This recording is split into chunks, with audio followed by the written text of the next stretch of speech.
Hi guys, it's Sheena from Teton Raptor Center and I'm here to give you all this week's patient update, so let's go ahead and get started.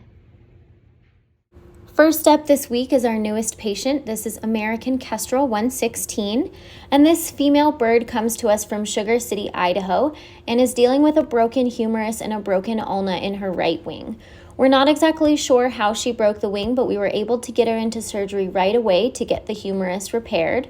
So she does have an orthopedic pin in that bone, and basically once that bone has completely healed along with the ulna, we'll remove the pin and we'll begin flight conditioning with her. In the meantime, she is going to be recovering in our temperature controlled ICU unit, which is what she's pictured in here, and the blue towel around her is to help keep her propped up, because sometimes with a wing injury, birds feel very unstable and their balance is impeded. So she's going to recover in that little blue towel, but she still has the ability to stand up and walk around if she needs to.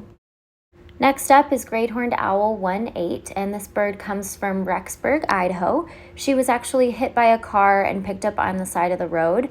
After we got her in, we took some x-rays and noticed that the coracoid bone in her shoulder was fractured.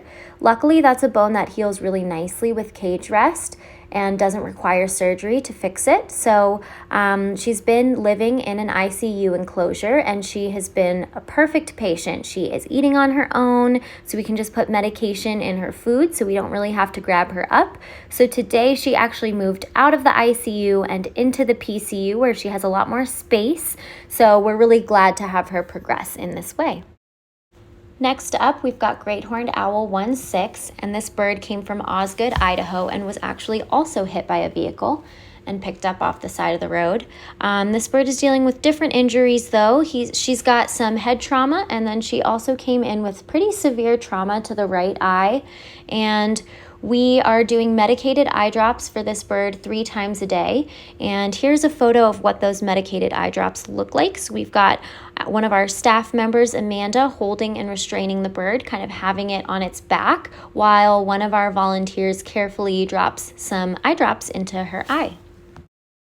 Next up is Bald Eagle 12-2, who has now moved out to our flight barn, and she initially came in with a broken wing, so we're really excited to be able to get her flying now since that wing has healed. However, she does still have some issues going on from her acetabulum fracture, which is simply just a fracture in the left pelvic hip area, so she does still have a little bit of a limp, which you can see in this video.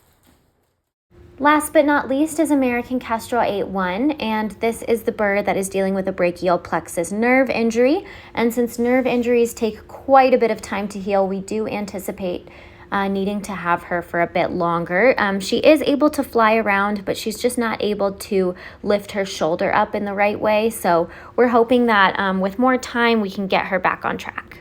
All right, that's all we've got for this week. Thank you guys so much for tuning in, and I hope you enjoyed learning more about our birds. Remember that if you want to do your part to help keep wild birds wild, you can check out our website at tetonraptorcenter.org and make a donation. Bye!